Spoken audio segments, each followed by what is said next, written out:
What's the difference between seeing and perceiving? I'm looking at you. Now I'm perceiving you. Ugh. Yeah, I didn't like that either. And similarly, what's the difference between being seen and being perceived? Ugh. There's been a lot of discourse about what it means and feels like to be perceived. Memes illustrating the existential dread of other people looking at you. Characters in film and television obsessing over what other people think of them. But in recent years, the concept of being perceived has become a topic of conversation. And the movie It's What's Inside is the first to really delve into what that difference is, how it's affected by gender and race, and the consequences it can have on others.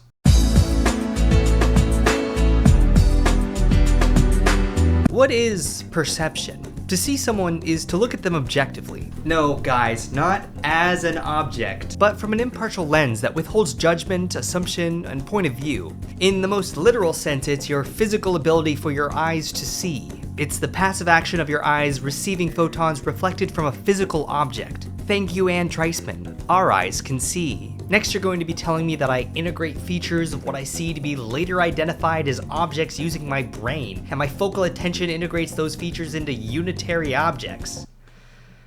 Ah, you gotta be What do you see when I show you a photo of this person? They could walk past you on the street and you could certainly see them, but that doesn't mean you're consciously perceiving them. When I'm out in public, I look at people to ensure that I don't run into them, and when I see a long line of people waiting for the self-checkout, I don't perceive each individual, but rather the amount of time it's going to take for me to buy my fall-flavored sugar cookies and my comically large skeleton decoration. To my eyes, these are just people, and that's about it. My mind isn't engaged with who they are or what I think about them. They're just kinda there. NPCs that color the world that I consider to be reality. And no, this doesn't have to do with any of that NPC theory, Groyper bullshit, okay?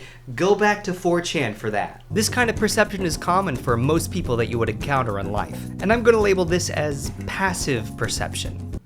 Roll for initiative. But to actively perceive someone, to look at them and make an assumption or a judgment, that means that you're using your brain to add context to what you're looking at. Back to the photo of the older woman. What sort of judgments do you think you could make about this person? Do they remind you of an elderly figure in your own life?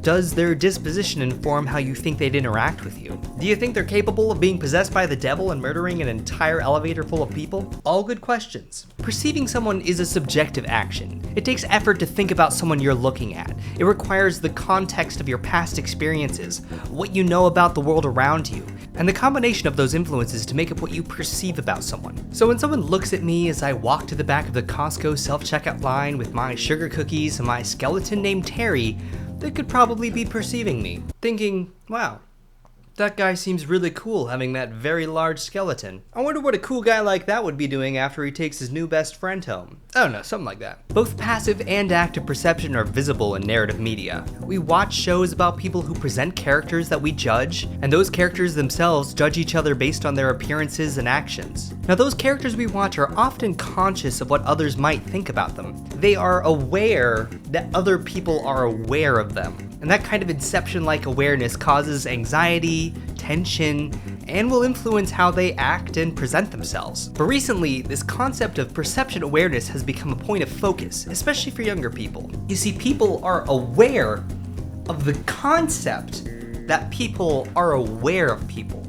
And that is horrifying. Younger millennials and Gen Z have grown up with this hyper-awareness of perception. They spend their time on social media looking at what others are doing, what they're wearing, and most importantly, what others think about them. This explicit and relentless amount of perception has dramatically influenced how we interact with each other. Compounding on this issue is the more conscious, dare I say, intersectional view that younger people use to contextualize their world. When a man perceives a woman, it's not just an individual looking at another individual. It's someone with more power, more privilege, and often more malice viewing someone without all of that agency. And more than that, who you are informs how you perceive people and assume others perceive you. If you're only interested in someone's visual characteristics, then that's all you'll pay attention to when you look at someone.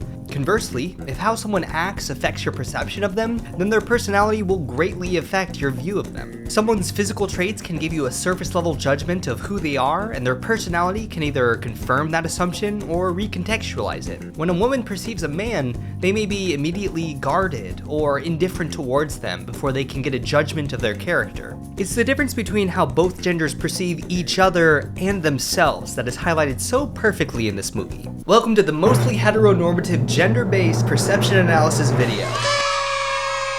There's gotta be a word for that, right? Is there a term for that? It's what's inside has everything to do with heteronormative perception. Tell me if you see a pattern between these characters as we discuss. We start the movie with one woman perceiving another. Shelby is envious of Nikki. She wants her fame, she wants her looks, she wants to be her. Or maybe she wants to be inside of her. Jury's still out. Shelby perceives the attention and success that Nikki has gotten from her online presence, which centers around her body as a white, conventionally attractive woman, and is jealous of her. Shelby herself wants to be perceived in a more positive light. She wants to be perceived by more people. She wants to be wanted, specifically by her long-term boyfriend, Cyrus. This feeds into the very next scene when she and Cyrus have an awkward interaction turned into an argument about their sex life. See, Cyrus doesn't perceive Shelby at all, physically or emotionally, and that becomes glaringly obvious throughout the movie. He's content with the comfort and ease she provides to his life, someone to share the bills with, entertain him when he's bored, and to help him when he's in need, but he doesn't perceive her as her own person. He's also unwilling to commit to a more serious relationship with her after years of dating at this point. Cyrus, and pretty much every other guy in this movie, is incapable of perceiving women as fully developed people. They certainly perceive their female friends as physical objects of desire, but that's a pretty surface level and misogynistic perspective to have, and one I would say is pretty typical for men to engage in. The only person that Cyrus really perceives in the movie, if you can call it that, is Nikki, along with the hardcore porn on his laptop. He's certainly perceiving something. I mean, who even watches porn on their laptop anymore? And this tees up one of my favorite narrative devices, poetic irony. Remember that one for the ending, kids. The other love triangle we have going on is between Ruben and Sophia, or Rufia. Not every couple needs a couple's name, guys. Let's have some decorum here. And Maya. You see, Ruben and Maya had a thing before he got together with Sophia, who we don't even get to meet in this movie, by the way. We get this visual motif from Ruben every time he gazes at Maya. Again, this has nothing to do with Maya's personality, or the metric ton of grass she's smoking, but pretty alternative Crystal Mommy is pretty, I guess. Conversely, there's a very subtle nod to Brooke having a similar thing for Ruben, but that one really flies under the radar. Rounding things up are Nikki, who dated Dennis back in college, but they literally have no connection to each other during this movie, and their past run-in with Forbes, who is definitely not mine and Jeremy Allen White's long-lost cousin. See? I wish. And his younger sister Beatrice, who had an episode and is in a mental hospital or foreshadowing. Nikki and Dennis are less interested in perceiving other people and are more interested in how people perceive them. Nikki has millions of people giving her attention 24/7, so she's completely content-brained the whole movie. To a fault, you could say. Foreshadowing. Everything around her is a chance for her to create something meaningful. A cause. A PR move. She's not interested in helping her talented friends, but she'd gladly take their ideas and boil them down for her own use. Similarly, Dennis has millions of dollars in a trust fund. As such, he's also trying to live that content-brained life. Guys, I just wanted to jump on here real quick. Everyone really loved the last dating video I did, so I just wanted to come on and talk about Hate each other and then not be interested in anyone else in the friend group. They're so disillusioned about their own lives that they probably can't connect to anyone real. Also, Dennis is a pedophile. Not just hooking up with, but cheating on your current girlfriend with a high schooler in college multiple times over what I can imagine must have been at least a few months while she's in high school and you're in college? Right to jail. And also, why did we never hear about Nikki's perspective of getting cheated on by your pedophile boyfriend? Like, she deserves a little sympathy at least. I mean, we're gonna get to the race allegations later, but like, come on, give her something. Finally, Forbes is well, let's just say he's giving off a real Aero Ace aroma, if you know what I mean. Along with some other things that we'll get to later. Want to play a game?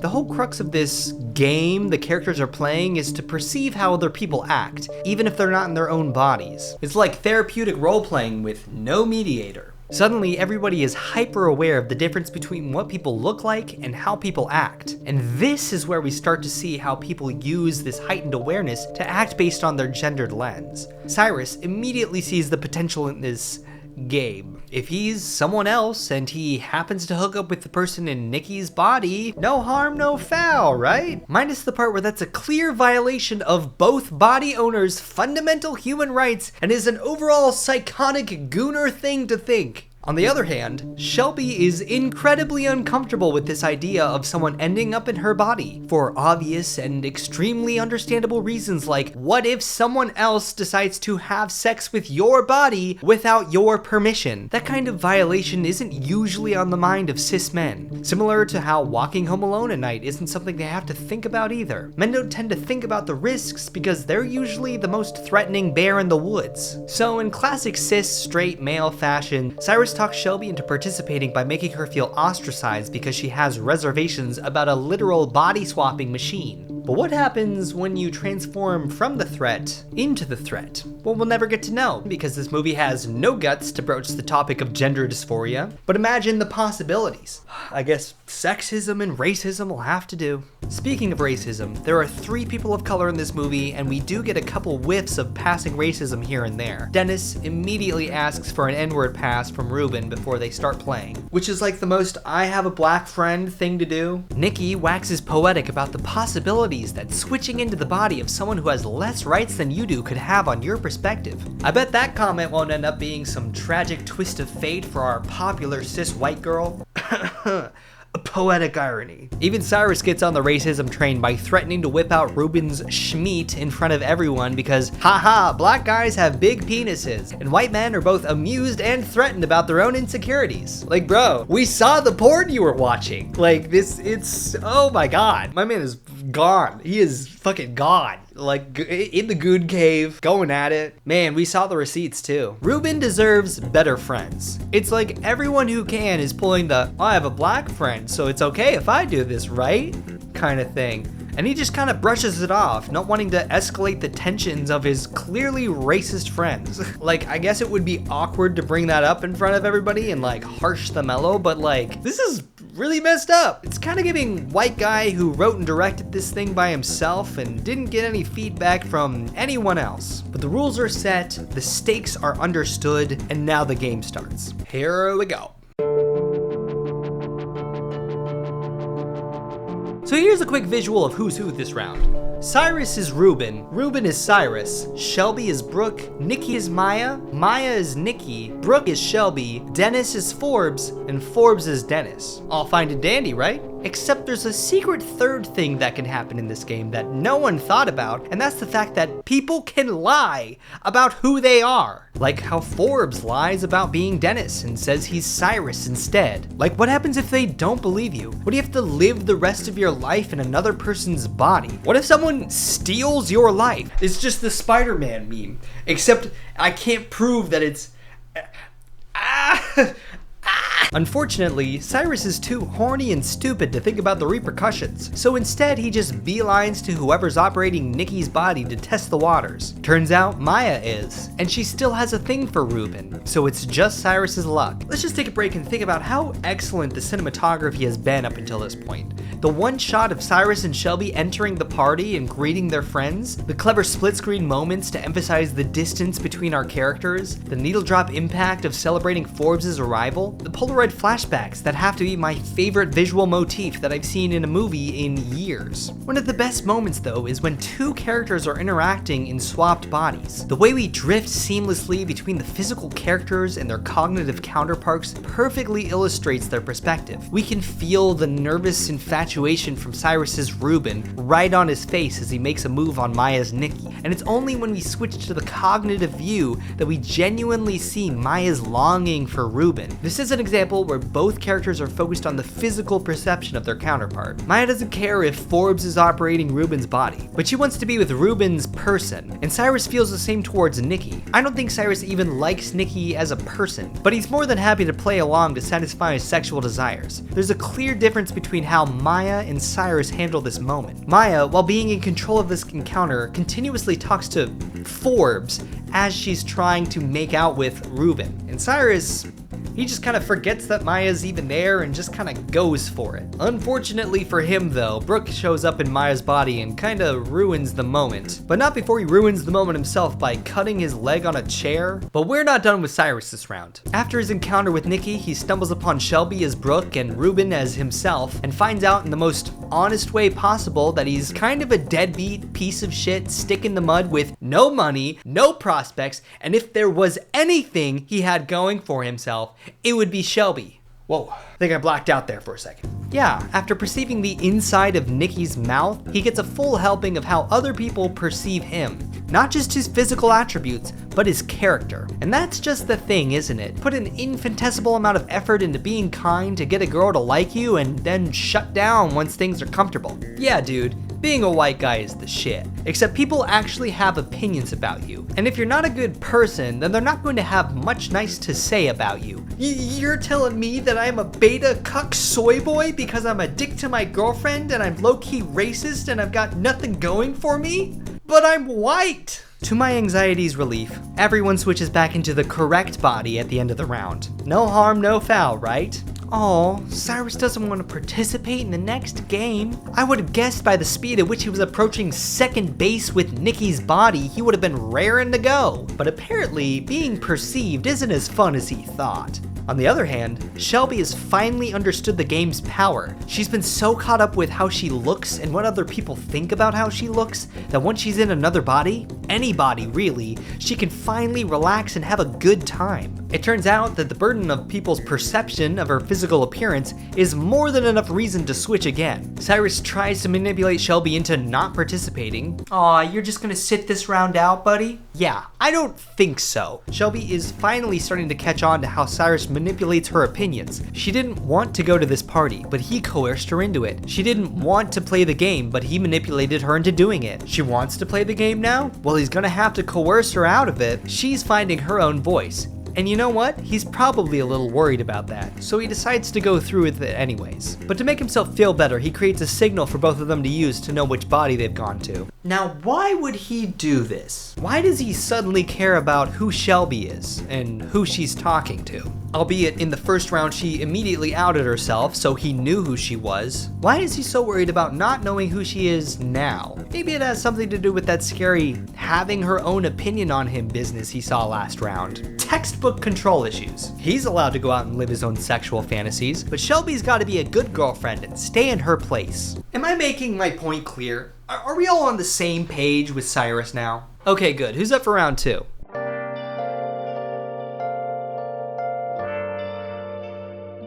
Alright, round two, baby. Here we go. Cyrus is Forbes, Forbes is Ruben, Ruben is Dennis, Dennis is Cyrus, Nikki is Brooke, Brooke is Maya, Maya is Shelby, and Shelby is Nikki. Cyrus immediately tries to figure out who Shelby is. But that's not how the game is played, Cyrus. Shelby, meanwhile, gets a taste for the attention that she's always wanted, posting to Nikki's Instagram, doing a model strut out to where Forbes and Dennis are hanging out. She becomes corrupted by the sense of power it gives her. It's not enough for her to be someone different. She wants to be someone important. Cyrus eventually discovers that Shelby is in Nikki's body and pulls her aside to talk to her. And here it is, the perfect excuse to hook up with the person you fantasize about, and it's not even cheating because your partner is in her body, and he can't. Why? Because he doesn't just want to fuck Nikki, he wants to not fuck Shelby. Like, actively does not want to be intimate with her, either from resentment or disgust. He wants nothing to do with her. After she's ready to offer him everything that he, and secretly she, wants, he says no.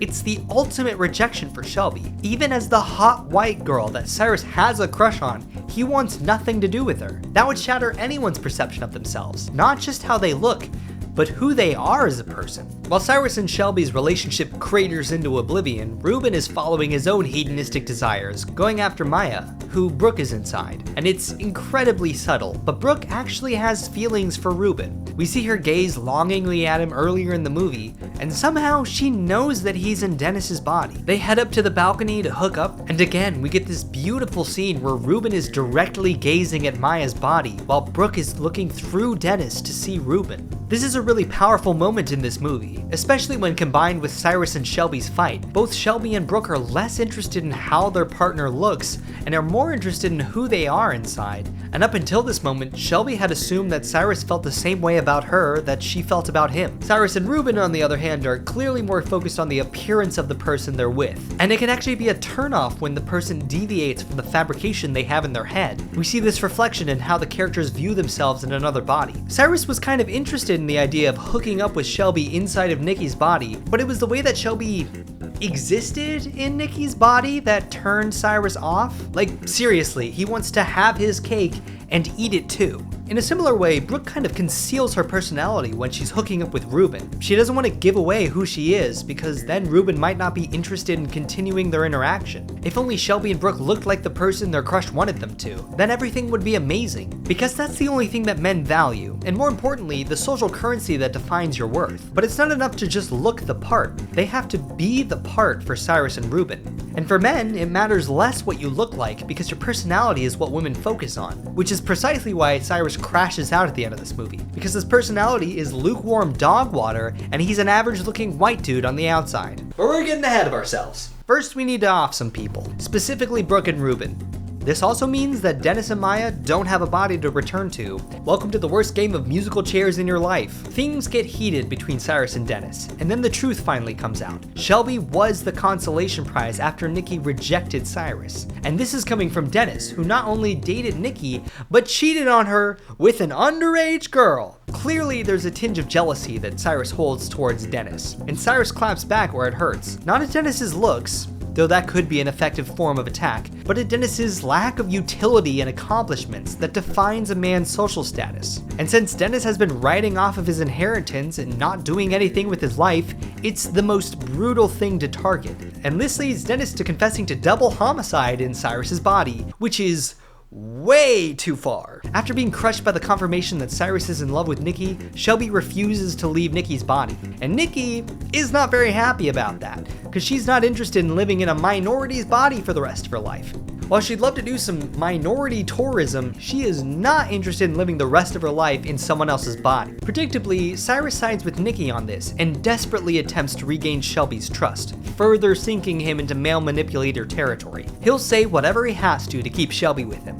Except for the truth. Only when she gives him the ultimatum of being with her in her body or being with her in Nikki's body does he admit it. That he'd be fine with her changing her entire body so that he could be attracted to her. What a devastating thing to just nonchalantly drop on your partner. And that's the final straw for Shelby. She knows where Cyrus stands and is ready to make a decision. At the same time, Nikki frees Forbes and tries to steamroll Shelby's plan to get her own body back. Shelby sets the machine up, Nikki literally tries to kill herself by putting peanut butter in her own mouth, and then Forbes comes in at the last minute to change something, and then... My biggest critique is how unfinished things feel at the end of this movie. For instance, we get a quick cut showing that Nikki was actually switched into Ruben's body, giving her the permanent perspective of a black man, just like she mentioned. But besides the initial realization, she's just gone, I guess? We don't get to see how she copes with that poetic turn of events, nor do we get to see any form of body dysmorphia that Nikki or the real Forbes might have in a body that's different gender than their own. That's right. It's not the real Forbes. This entire movie, Forbes, has been played by his sister Beatrice. There's so much potential for a character to experience the perspective of another gender, and also open up an interesting conversation between how someone presents gender and what their actual gender identity is. This movie already covers some pretty heady topics, but I would have loved to see this perspective used. But the ending does get a lot right, starting with Shelby dumping Cyrus's dumbass in jail and leaving him to pick his own mess up. When she comes to confront him, he genuinely doesn't know that it's her. He doesn't expect her to act differently after the previous night. And it really shows how little he pays attention to her outside of her appearance. Shelby finally understands what's going on inside Cyrus's head and has decided that she doesn't need him. And she's right. I would rather be single than to babysit a man-child who doesn't want to be with me physically or emotionally. Does Cyrus deserve to end up in prison for a crime he didn't commit? No, probably not. Despite his multiple social crimes, he didn't actually do anything to Maya and Dennis's body, that we know of. But that doesn't mean that Shelby has to help him. He doesn't deserve her help. And it's clear that he relies on her emotional and literal labor in the relationship at this point. Odds are, he could get the charges dismissed. There's no DNA evidence of him having any contact with Maya or Dennis, so he'll probably be fine. I mean, he's a white guy. What are they gonna do? Shelby will also be fine. She realizes after everything that she doesn't need to be famous. She just needs to be appreciated by the people close to her. And having the confidence to walk away from people who don't respect her is a powerful lesson to learn. Dennis and Maya are stuck in someone else's body for the rest of their lives, which is a massive paradigm shift. Maya handles the transition much better than Dennis. She takes it as a spiritual sign and accepts her new body for what it is. A rebirth, hitting again on the theme that women are less focused on outward appearances and more focused on internal perception. Dennis has lost both his money and his body, stuck in Forbes' body now with no aptitude and no prospects. Forbes is stuck in his sister Beatrice's body.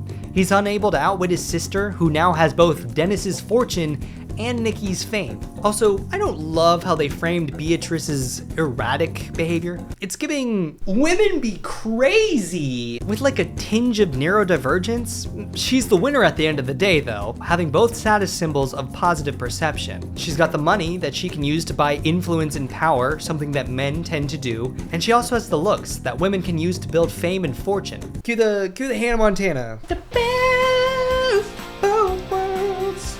Should I take it so? You know I had to do that at least once. Okay. It's What's Inside asks the audience to consider how they perceive others. In a society that increasingly pressures people to create personas for others to judge, it shows how hollow some of those facades can be and how people can be fooled so easily by what's on the outside. Sometimes the grass looks greener because they're spray painting the lawn. Genuinely knowing someone is difficult when most interactions you have with people are through social media. And if you're looking to date someone online, what you perceive on the surface is really all you get. The movie asks you to analyze your perception of others and the effects it can have on them. For you, harmlessly checking someone out might be incredibly discomforting to them, especially if they're subject to the constant threat of perception every time they're out in public. No one has to give you attention because you're paying attention to them. The burden of perception is not something that you can control for yourself. People are always going to be perceiving you. So it's difficult to quell that anxiety when you know you don't have a lot of control of your outward surroundings. But if you can look outward with less judgment and be more reserved in your assumptions, then you can start to create change for others. And that is a real power. Thank you for watching to the end. I'd love to know what you thought about this movie, or if you have any other examples that illustrate this more modern take on the effects of perception. And let me know if you have any of your own examples of how this more specific type of attention has affected you. If you'd like to see more, I've got a video recommendation for you right here, and I'm working on another video right now, so be sure to subscribe, and I will catch you in the next one.